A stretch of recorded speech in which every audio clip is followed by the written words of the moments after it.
Bonjour, je suis Laurent Lafitte, réalisateur de L'Origine du monde.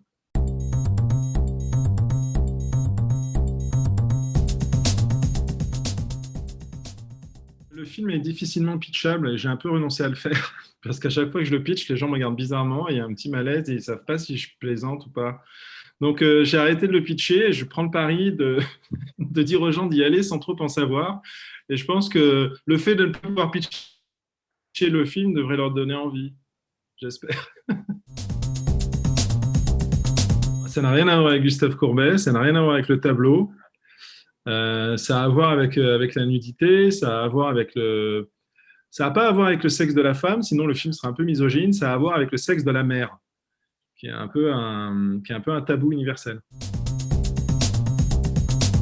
Sébastien est un ami, on se connaît depuis les cours Florent et le conservatoire, donc je vais voir toutes ses pièces.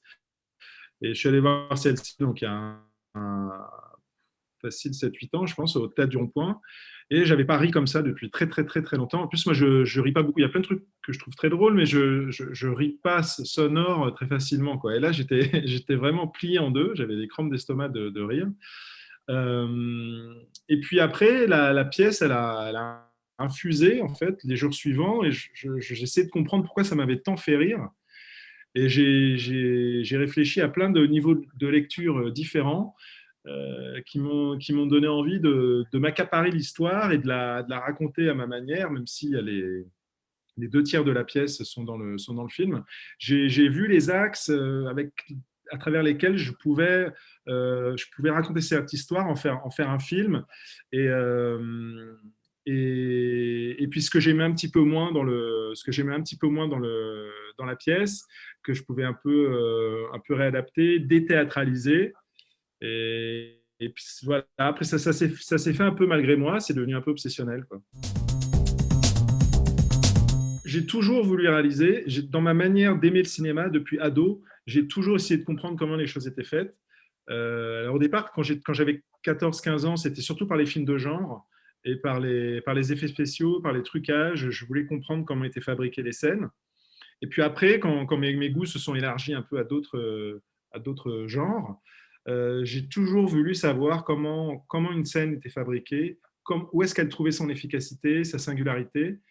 Euh, et j'ai commencé à vraiment lire sur le cinéma vers 18 ans avec les conversations Hitchcock-Truffaut, qui a été mon premier bouquin de cinéma.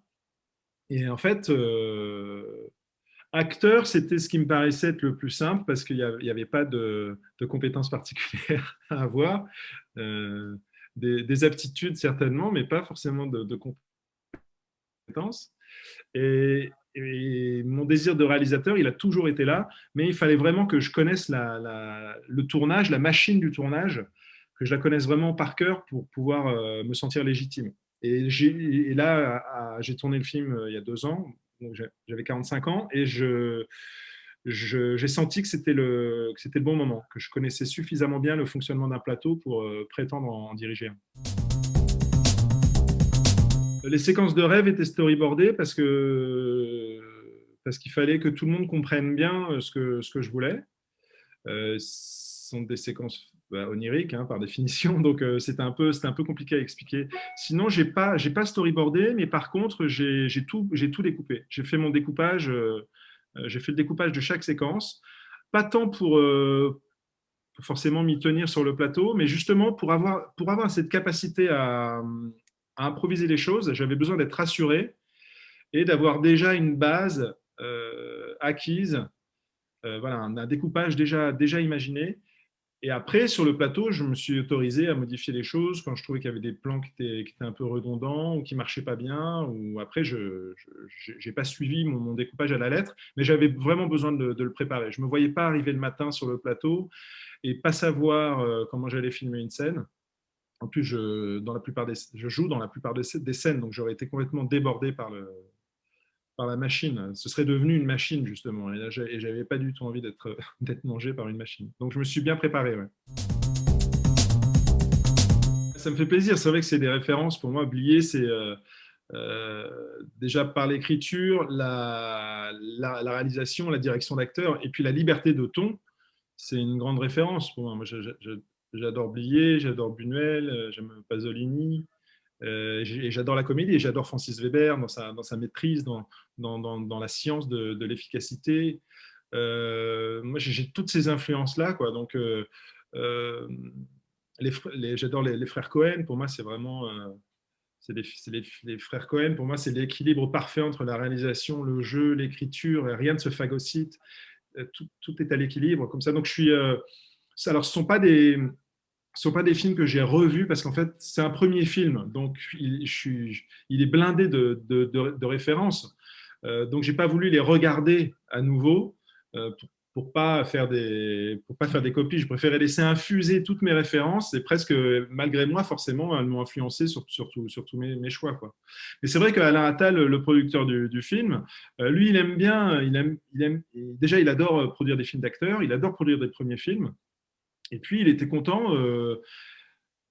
Ce que tu me dis est assez simple. En fait, les gens m'ont suivi beaucoup aussi, et grâce à cette liberté de ton, il y a une vraie frustration en ce moment chez les producteurs, chez les auteurs, chez les acteurs, de ne pas recevoir des histoires qui poussent un peu les limites, qui vont à des endroits un peu malaisants, des endroits qui questionnent, des zones qui questionnent. On a un cinéma qui s'est un peu assagi. Et c'est vrai que, en fait, bizarrement, ce qui aurait pu être le défaut du projet est devenu sa force. C'est ce qui a intéressé les gens qui ont voulu y participer. J'ai eu cette idée de plan séquence dans le noir assez tôt, parce que je voulais qu'on soit tout de suite dans l'intimité de ce couple.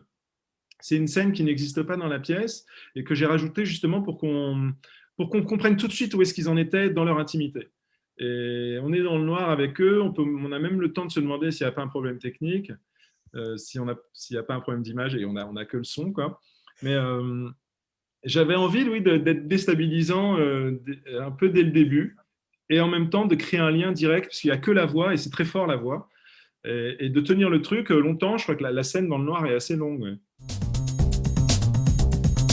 Non, parce que c'est comme si un chirurgien en pleine opération au cœur ouvert se dit: oh la vache, je suis quand même en train de charcuter le cœur de quelqu'un.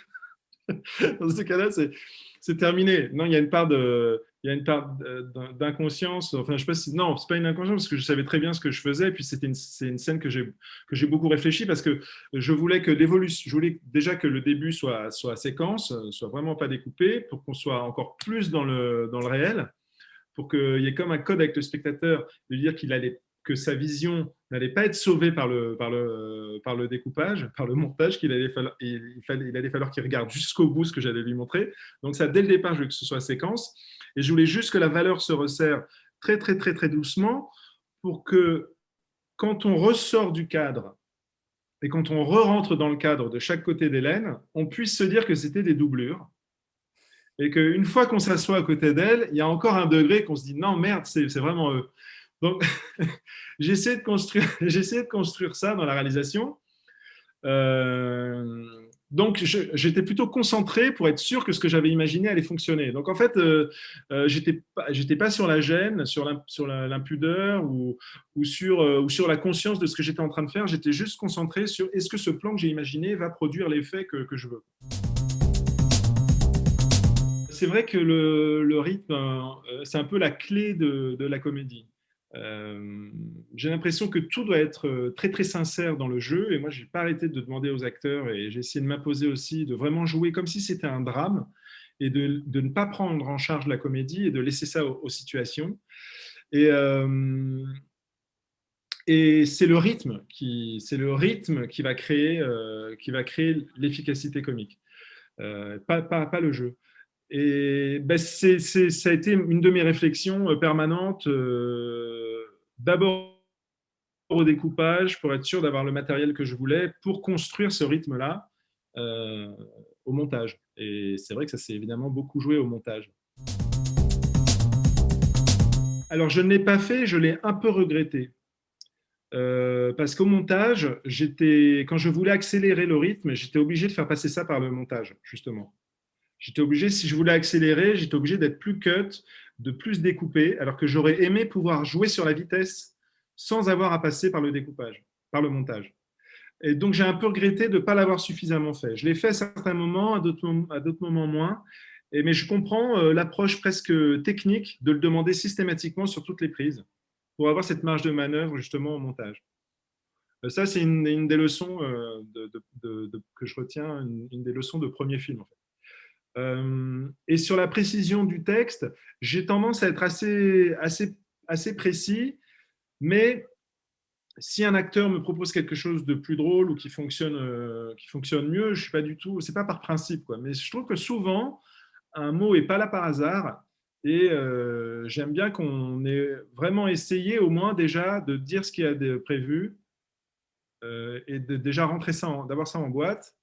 Et après, ouais, après, moi j'aime bien que les acteurs s'emparent de la prise et qu'il se passe des choses. Ils ont lu très très vite, en même pas 48 heures. Ils m'ont dit oui tout de suite. Euh, et j'avais bien expliqué ce que je voulais faire, donc il fallait qu'ils soient d'accord dès le départ. Mais non, encore une fois, ils étaient vraiment. Ils avaient énormément ri déjà. Hum, Et puis, ils étaient heureux d'avoir des personnages qui sont un peu des défis, une histoire qui est un peu transgressive, euh, mais que ça crée une efficacité comique, que ce soit pas juste une espèce de provoque peu, un peu débile, quoi. Donc, ils ont été partants très, très vite. Très vite. Ouais. Moi, j'ai une famille un peu compliquée. J'ai une famille un peu à tiroir, avec quelques révélations comme ça, qu'il y a eu à peu près toutes les décennies. Il y avait un gros scoop dans ma famille. Donc voilà, il y a un peu. Du coup, j'ai un rapport à la famille qui est pas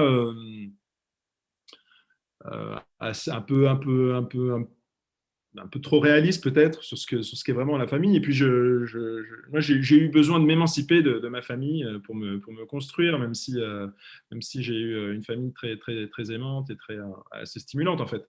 Donc j'ai un rapport à la famille voilà qui est un peu bizarre. Donc il y a ça pas mal dans le film. Après, je pense qu'en fait, ce qui a presque de plus ça, c'est presque anecdotique en fait. Ce qu'il y a de très très subjectif, c'est la comédie, parce il y a vraiment des choses qui peuvent faire rire certaines personnes et d'autres pas du tout. C'est vraiment quelque chose d'assez personnel et d'assez intime. Donc en fait, ce qu'il y a de plus intime dans le film, c'est la comédie pour moi. C'est le dosage de comédie, jusqu'où je vais, jusqu'où je m'arrête, enfin à quel moment je m'arrête, comment je dose les choses. En fait, c'est ce qu'il y a c'est ce que j'ai mis de plus intime dedans. Le reste, c'est un peu anecdotique en fait. Le regard du film, il est là en fait. Il est dans la comédie. Et là, pour le coup, c'est mon regard. Donc, c'est mon regard sur ces événements-là, mon regard sur cette famille-là, sur ces révélations, sur ces personnalités. Et puis, j'ai beaucoup travaillé dans le détail, enfin, comme tous les réalisateurs, hein, mais sur la déco, sur les costumes. Tout ça, évidemment, c'est des portraits. Les objets sont hyper importants. Je voulais ces plans comme ça sur les objets, et c'est des objets qui racontent. Il y a eu d'abord c'est un couple qui n'arrive pas à jouir avec cette scène d'ouverture dans le noir, et donc je voulais installer leur intimité au départ, et puis après raconter leur environnement social, et en faisant juste une série comme ça sur des objets un peu emblématiques qui sont comme des cases qui auraient été cochées, la bonne lampe, le bon sac, la bonne montre, et en même temps un type au piano hyper malheureux qui n'arrive plus à jouir. Je trouvais que voilà, ça installait bien le personnage. C'est sûr que, bon, même si ça a été un peu un festival fantôme, il n'empêche que la sélection, elle a été quand même, elle a quand même été faite sur presque 2000 films, et il y a 50 films ont été sélectionnés. Et c'est pas parce qu'il n'y avait pas d'édition physique du festival que le comité de sélection a voulu choisir des films nuls, je pense. Donc, donc j'étais quand même flatté de la sélection, mais très très frustré très frustré de ne pas emmener mon équipe à Cannes et de pas surtout assister à la projection cannoise de ce film-là. Je pense que ça aurait été marrant, il y aurait eu des réactions. Il y a des réactions très disproportionnées à Cannes, un peu comme à l'opéra, et moi j'adore ça, quoi. Et je trouve ça dommage, je trouve que c'est un film qui aurait mérité d'être donné en pâture au public cannois et de voir ce qui allait en ressortir. Ça aurait été marrant, quoi. mais j'ai beaucoup la nostalgie des images d'archives, des sorties de salle de la Grande Bouffe, où les gens sont hyper choqués. J'aurais bien aimé euh, peut-être provoquer ça. Franchement, ça fait 1 an que j'attends de le montrer. Et c'est un film qui est fait pour être vu en salle. C'est une comédie déjà. Et vraiment, je trouve que s'il y a un genre qui doit survivre en salle, c'est la comédie parce que rire à plusieurs dans une salle, c'est incomparable. Quand on est devant son écran chez soi, c'est pas la même chose, quoi. Vraiment, la comédie, ça se partage, ça se vit ensemble. Donc là, j'ai qu'une hâte, c'est de le présenter, de l'accompagner. Ouais, en tout cas, ça a été un plaisir immense et j'ai très, très envie de recommencer. J'imagine que ça doit être ça, peut-être se sentir réalisateur, ça va avoir envie d'y retourner. Je vois tous les défauts de mon film, il y a plein de choses que je ferais différemment. Et du coup, j'ai envie de m'y recoller pour progresser. Ouais, non, j'ai très, très, très envie. Ouais, très envie. C'est la première fois que j'ai eu vraiment le sentiment de faire du cinéma, de fabriquer du cinéma. C'est vraiment une envie de savoir comment les choses fonctionnent et comment on raconte des histoires, quoi. Euh, ouais, j'aime raconter des histoires, soit par l'interprétation, soit maintenant par la réalisation, par l'écriture, comme j'ai pu le faire euh, dans mon One Man Show ou dans l'émission de France Inter, à votre écoute, avec Zabou. J'aime ça, quoi. Ouais. J'aime raconter des histoires et j'ai envie d'explorer tous les moyens possibles pour le faire.